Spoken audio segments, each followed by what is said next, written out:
Hey there. Subscribe to my channel. And also press this bell icon. So you never miss any new update. नमस्कार मित्रों, स्वागत करता हूं आप सभी का आपके अपने YouTube चैनल हिंदी पाठशाला विद भट्ट सर पर। आज का हमारा प्रकरण है स्वर संधि और उसके भेद। सो वीडियो बिना स्किप किए हुए अंत तक देखिए।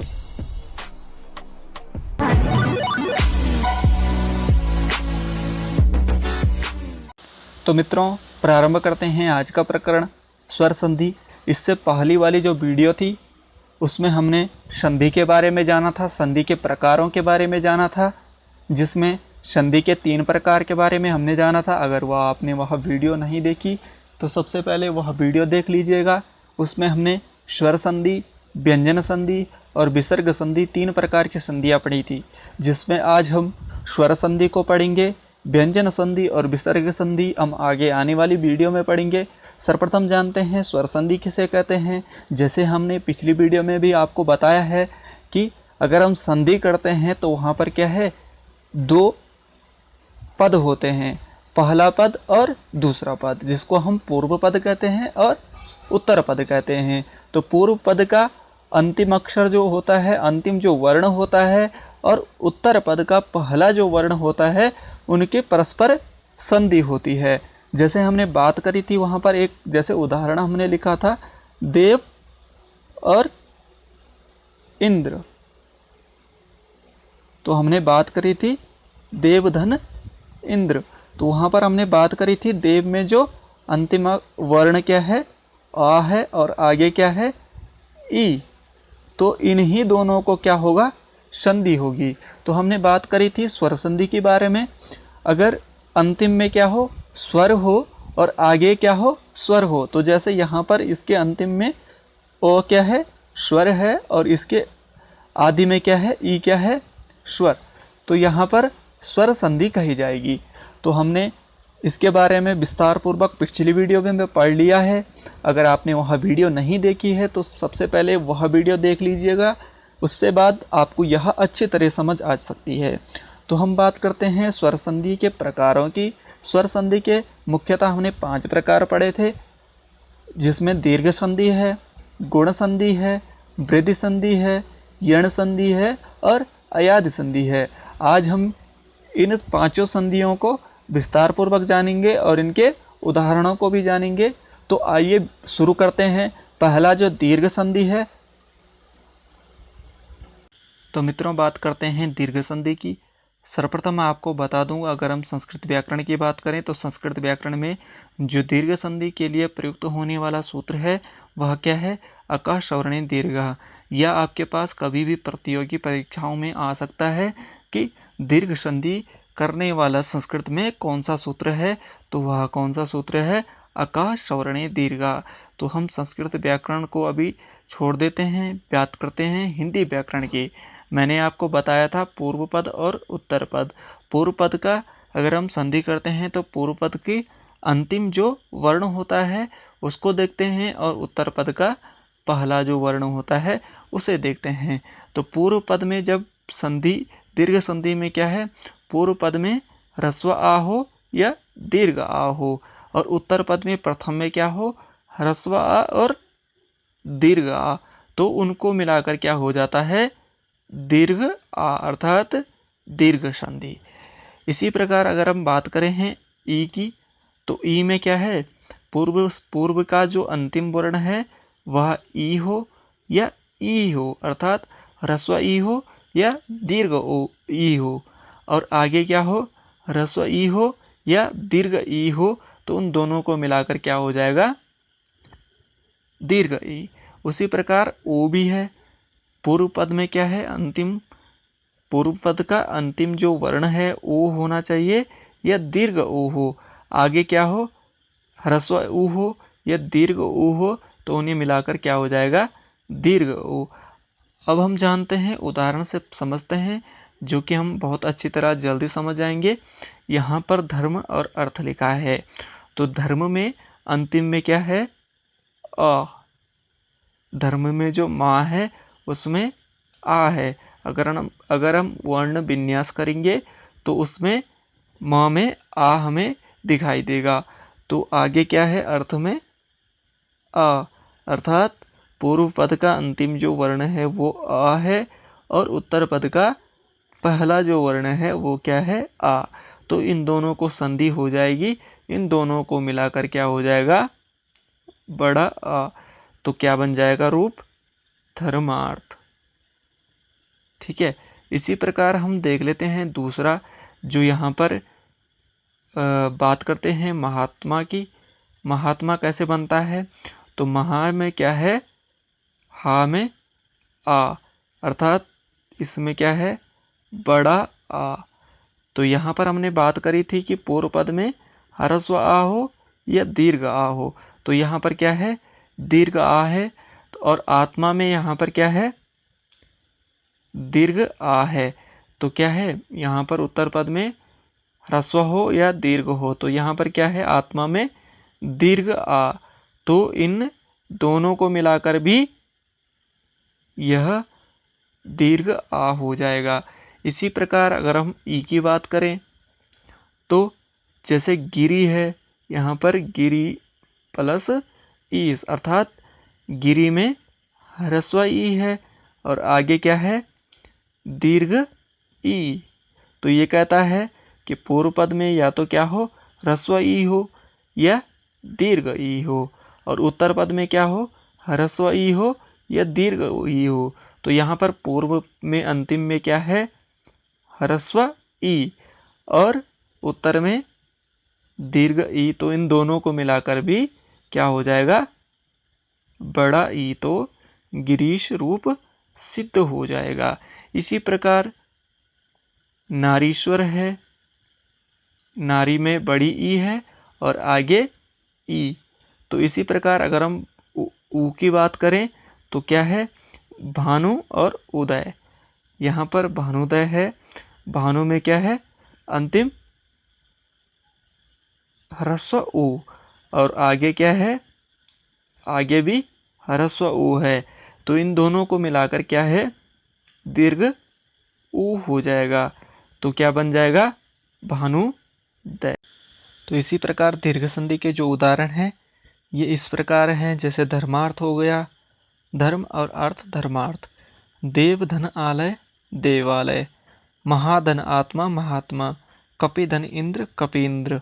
इसी प्रकार गिरिधन ईश गिरीश, नारी धन ईश्वर नारीश्वर। इसी प्रकार भानुधन उदय भानु उदय, वधुधन उत्सव वधुत्सव। तो ये क्या है दीर्घ संधि के कुछ उदाहरण हैं। तो दीर्घ संधि को जान लेने के पश्चात बात करते हैं गुण संधि की। गुण संधि के लिए जो संस्कृत में जो सूत्र है वह क्या है आद गुणा। अगर मैं इसको थोड़ा संक्षेप में आपको बता दूं, आद गुणा का अर्थ होता है आ से परे अगर क्या हो ई हो ऊ हो या री हो तो उनको क्या होगा गुण होगा। तो गुण क्या होते हैं ए ओ और अर, ये क्या हुए 3 गुण हैं। तो हम हिंदी की बात करते हैं तो हिंदी में जैसे कि हम बता रहे हैं आपको पूर्व पद और उत्तर पद। पूर्व पद का अंतिम में क्या हो ह्रस्व आ हो या दीर्घ आ हो, और उत्तर के आदि में क्या हो ह्रस्व ई हो या दीर्घ ई हो।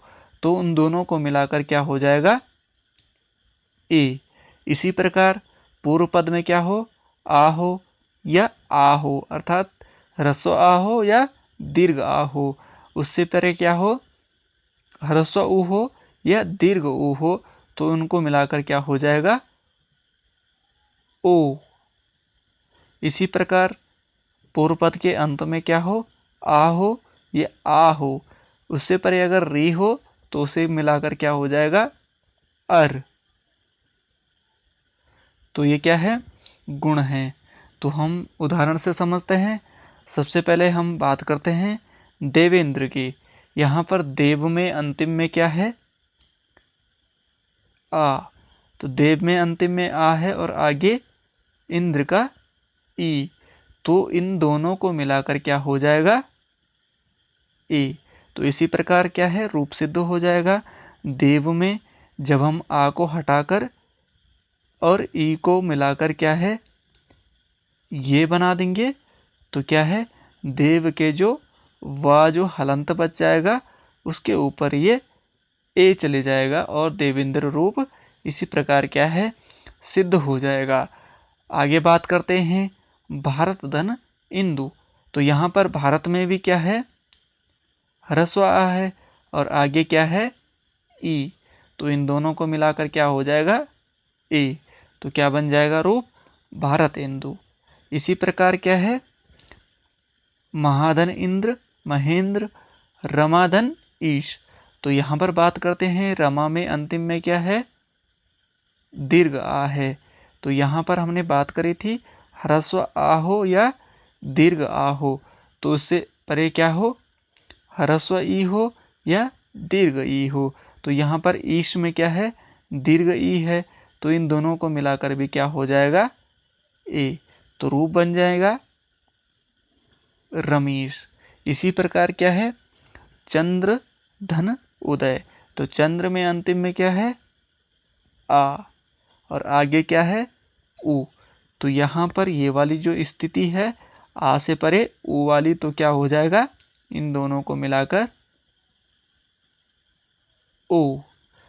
तो रूप सिद्ध हो जाएगा चंद्र धन उदय चंद्रोदय। इसी प्रकार क्या है महाधन उपदेश महोपदेश। इसी प्रकार हम बात करते हैं अंतिम में देवधन ऋषि देवर्षि। तो देव में क्या है अंतिम में आ है और आगे क्या है री। तो इन दोनों को मिलाकर क्या हो जाएगा यहाँ पर ये वाली स्थिति बनी हुई है। तो उन दोनों को मिलाकर क्या हो जाएगा अर।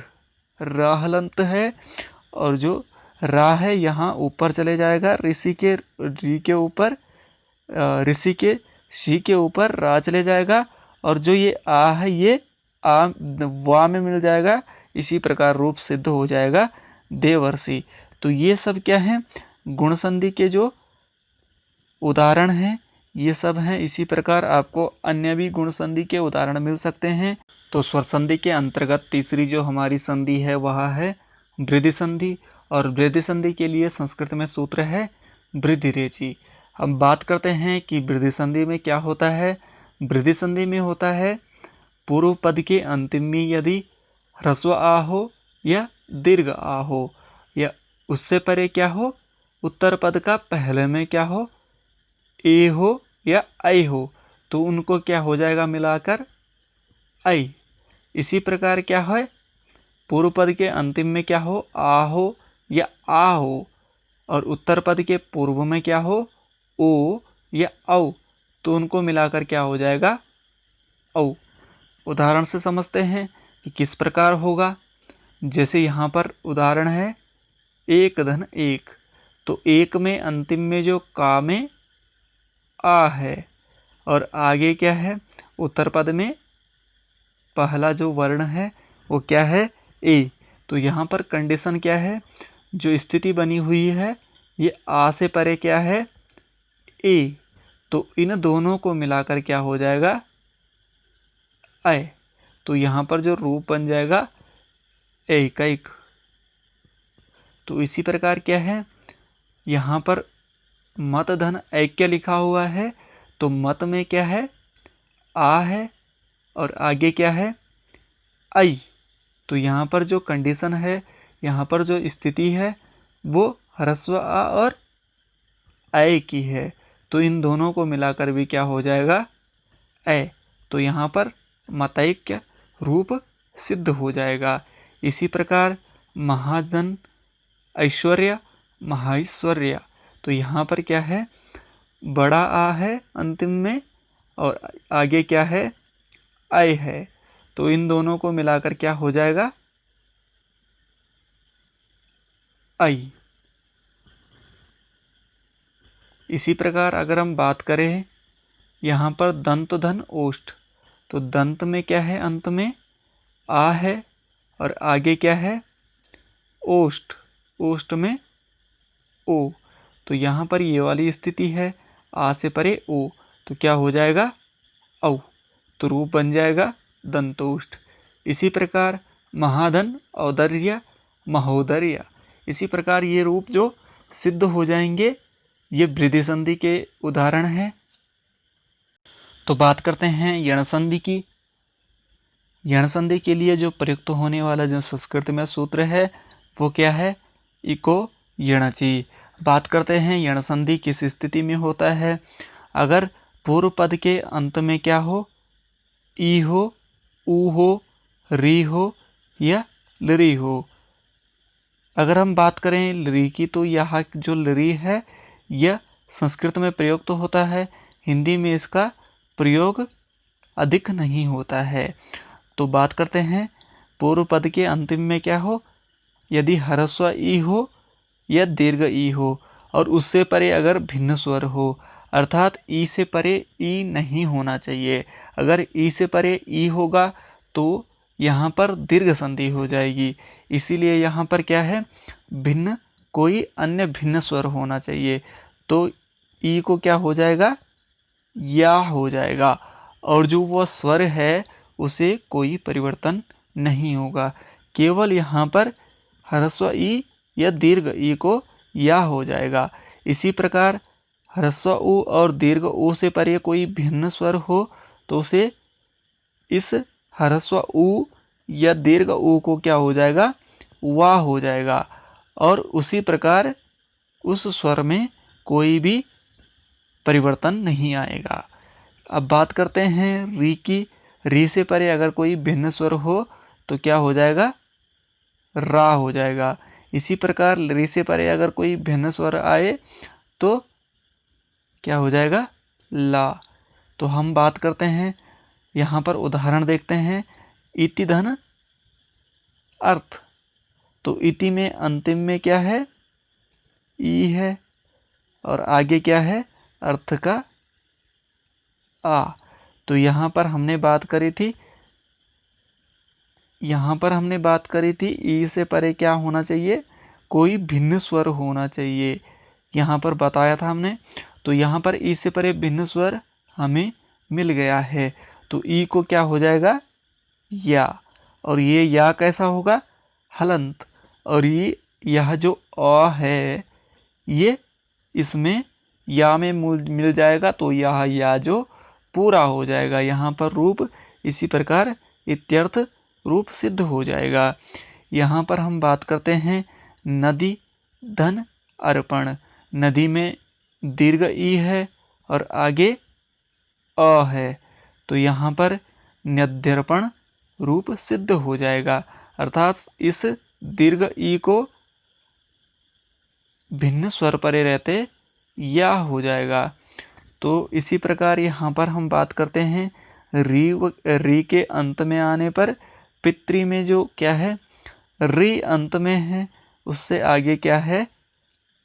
आज्ञा का आ। तो इसी प्रकार यहाँ पर इसको रा हो जाएगा। तो इसी प्रकार यहाँ पर पित्राज्ञा रूप सिद्ध हो जाएगा। इसी प्रकार हम बात करते हैं मधु धन अरि। मधु में ऊ है, ऊ को हम यहाँ पर आ परे रहते वा कर देंगे, जो कि ये वाली स्थिति है। तो यहाँ पर हमारा रूप सिद्ध हो जाएगा मध्वरी। इसी प्रकार सुधन आगत स्वागत। इसी प्रकार रेधन आकृति लाकृति। इसी प्रकार ये जो रूप सिद्ध हो जाएंगे ये सभी रूप क्या हैं? यण संधि के हैं। तो स्वर संधि के अंतर्गत जो अंतिम संधि है वह हमारी क्या है? अयादि संधि। और अयादि संधि के लिए संस्कृत में सूत्र है एचो यवा यावः।